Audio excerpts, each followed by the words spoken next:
Bonjour, alors bienvenue à ma chaîne d'analyse de données. La vidéo d'aujourd'hui, on va continuer la série sur Jamovi et je vous présente aujourd'hui la corrélation entre des variables quantitatives. Alors la corrélation, c'est une étape essentielle, préalable à l'analyse des données qui nous permet justement par la suite de voir s'il y a des corrélations intéressantes entre des variables, de passer à une analyse approfondie qu'on va appeler la régression. D'accord? Donc aujourd'hui, nous allons juste parler de la corrélation, mais c'est vraiment fondamental. D'ailleurs, la corrélation, elle est au cœur de plusieurs analyses en statistique.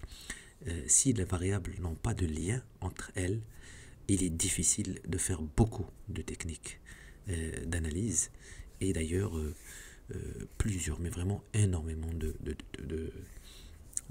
techniques d'analyse se basent essentiellement sur ce concept de corrélation. Donc aujourd'hui, on va utiliser une petite base de données que j'ai préparée. Bien sûr, si vous avez votre fichier, vous serez capable de faire la même chose. Alors, ce que vous faites à chaque fois sur Jamovi, vous allez voir que c'est très pratique, très facile en termes d'analyse et d'interprétation, et que Jamovi nous apporte des outils vraiment très ludiques pour bien comprendre ce concept de corrélation. Toujours importer votre fichier, cliquez sur Open et vous choisissez votre fichier. Moi, je l'ai sur mon ordinateur, donc je vais directement à ce fichier XLS. Voilà, c'est ce fichier-là. Alors, vous pouvez bien sûr importer le fichier selon les extensions autorisées par Jamovi. Mais il y en a beaucoup quand même. Donc, c'est un fichier sur les universités aux États-Unis. Et vous avez le type de l'université, le SAT médian, c'est-à-dire la note moyenne obtenue par les étudiants, médiane, pas moyenne, obtenue par les étudiants qui accèdent à l'établissement. Ensuite, vous avez le taux d'admission des étudiants, c'est-à-dire combien de personnes qui déposent leur dossier sont admises. Ça, c'est un pourcentage. Par exemple, pour ici, Amherst, c'est 22%. Ensuite, vous avez les dépenses. On ne va pas utiliser cette variable, dépenses de l'université par étudiant. On va utiliser les deux dernières. Le top 10% d'étudiants, combien d'étudiants se trouvent, c'est-à-dire le top 10, combien d'étudiants se trouvent dans le top 10. Et puis, le taux de réussite des étudiants, c'est-à-dire combien d'étudiants obtiennent leur diplôme à l'issue de leurs études dans l'université, bien sûr, concernée. Donc on voit bien que, par exemple, ici pour SAT médian, la variable n'est pas numérique. On n'a pas cette petite échelle qu'on a ici. Donc je vais cliquer, double-cliquer sur ça. Oui, il se peut que Jamovi ne lise pas pour vous aussi la variable correctement. Donc vous cliquez sur Measure Type et vous choisissez Continuous, c'est-à-dire variable quantitative. Ensuite, je vais voir les autres. Est-ce que c'est bon? Alors on voit bien que c'est pas bon. Regardez la même chose ici. Il l'a considéré comme une variable qualitative nominale. Et donc je vais bien sûr venir ici et faire Continuous. Et la même chose ici, cliquer sur faire Continuous. Donc ça, c'est pas de problème. Ce sont les 4 variables qu'on va utiliser. On va essayer de les corréler. Vous cliquez sur Régression et vous choisissez la première, Correlation Matrix. Voilà, donc très pratique, encore une fois avec Jamovi. On a la base de données juste à côté, comme ça. On voit un peu les valeurs. Vous avez ici, dans la deuxième partie, l'outil d'analyse. Et vous avez ici la matrice de corrélation que vous allez produire. Alors, je vais glisser la première variable et au fur et à mesure, vous allez voir que ma matrice va commencer à se constituer ici. Donc, SAT médian, c'était la médiane du score d'accès à l'établissement des étudiants. Ensuite, je vais glisser par exemple le taux d'admission. Il est probable qu'une université très sélective, c'est-à-dire où le SAT médian est très élevé, n'admette pas beaucoup d'étudiants. Donc normalement, on devrait trouver une corrélation négative. Et regardez, on voit bien que cette corrélation, elle est négative, effectivement. Alors, je vais glisser la troisième variable et je vais glisser ensuite la quatrième variable. Alors, voici une matrice, on appelle ça une matrice de corrélation. Alors, dans la matrice, il y a quoi? Vous voyez bien qu'il n'y a que la partie inférieure qui est représentée parce que la partie supérieure, si on la remplit, elle serait remplie tout simplement des mêmes valeurs que vous avez en bas. Vous avez les mêmes variables sur la colonne gauche, sur la première ligne, ce sont les mêmes variables.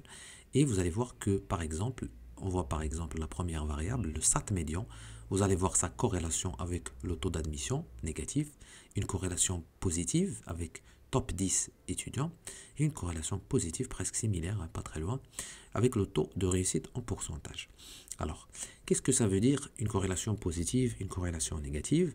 Eh bien, tout simplement, la corrélation à la base ne varie. Alors, on est en train d'étudier une corrélation, je le précise, entre variables quantitatives. Alors, la mesure qu'on utilise, on appelle ça la corrélation, c'est écrit ici, de Pearson. Pearson's R. Alors, le signe qu'on utilise, le symbole, c'est R, et on appelle ça Pearson. C'est tout simplement une corrélation entre des variables quantitatives.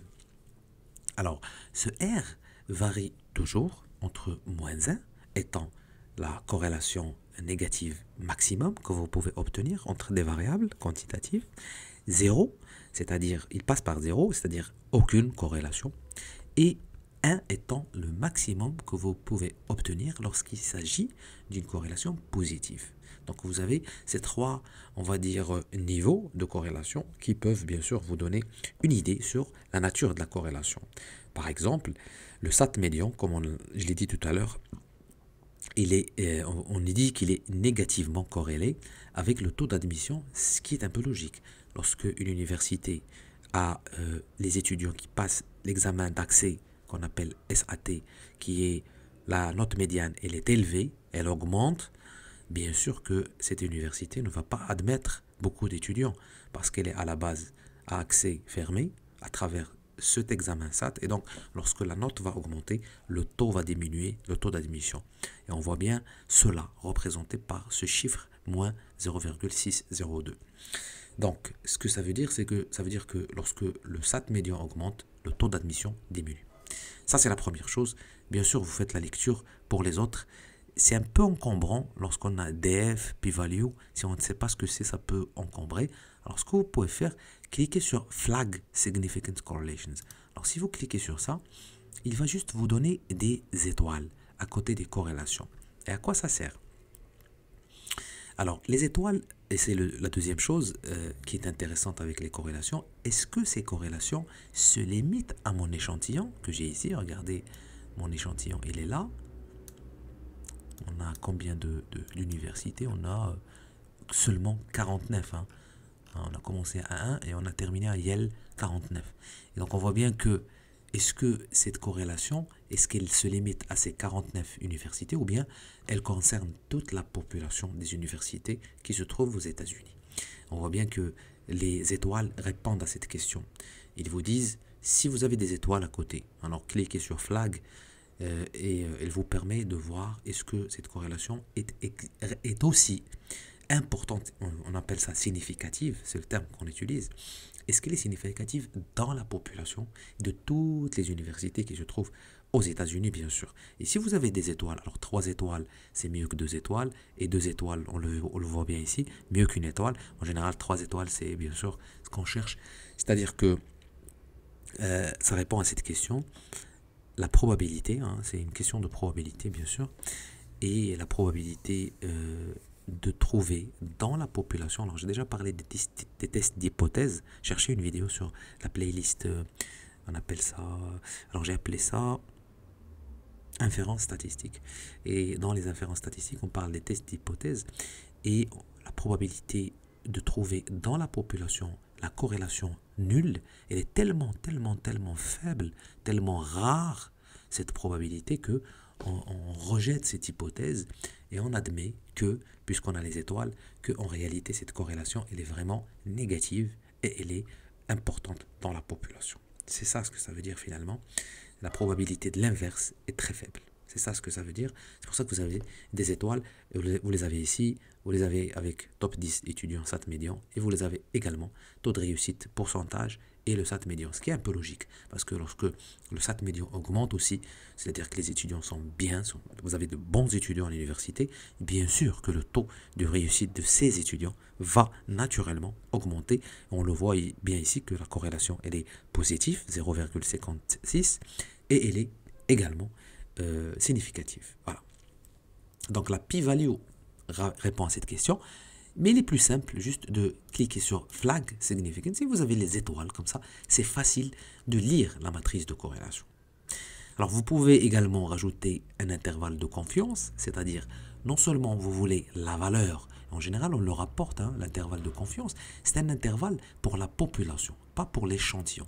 Alors 0 par exemple ici moins 0,602, c'est la corrélation entre le taux d'admission et le SAT médian dans l'échantillon.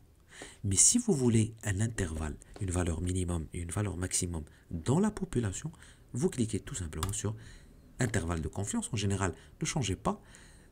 95, c'est l'intervalle qu'on utilise le plus souvent. Et vous avez ici, il vous donne, par exemple, pour moins 0,602, il vous donne le minimum, lower, et le upper, qui est le maximum dans la population. D'accord? Je dis bien ici, ce sont des valeurs dans la population.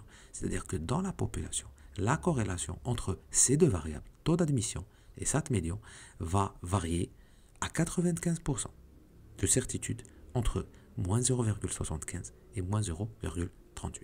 Voilà ce que ça veut dire. Alors, deux dernières choses peut-être, c'est plot, alors un graphique de la corrélation. J'adore ce graphique, il est vraiment très, très utile. Il vous donne des nuages de points entre les variables que vous avez utilisées dans la matrice et il vous montre cette corrélation. Par exemple, on a vu tout à l'heure, on peut même cliquer sur Statistics et il vous donne ces corrélations à côté. Comme ça, vous n'êtes pas perdu. Vraiment, j'adore ça sur Jamovi. Regardez, je vais essayer de zoomer. Bon. Par exemple, tout à l'heure, on avait vu que la corrélation entre le SAT médian et top 10 étudiants, voilà, ici, SAT médian et taux d'admission, c'est moins 0,6. On le voit bien ici. Voici la corrélation. Et voici taux d'admission. Et SAT médian. Donc, il vous dit voici la corrélation négative. On le voit bien que avec le nuage de points, vous voyez que cette relation avec la droite qui descend vers le bas, on voit bien que cette relation elle est non seulement négative mais aussi assez forte. Voilà. Donc ça, le graphique, je trouve que c'est très pratique. Ça vous permet bien sûr de visualiser sans faire les nuages de points, parce que vous pouvez le faire bien sûr à travers exploration et scatterplot. Voilà, scatterplot que j'ai déjà présenté auparavant. Mais ici bien sûr vous avez en même temps ce graphique à côté de la matrice. Vous allez bien comprendre les relations entre les variables, voir là où c'est très fort, là où c'est pas assez fort, pour par la suite bien sûr faire des régressions qu'on va voir dans la vidéo suivante.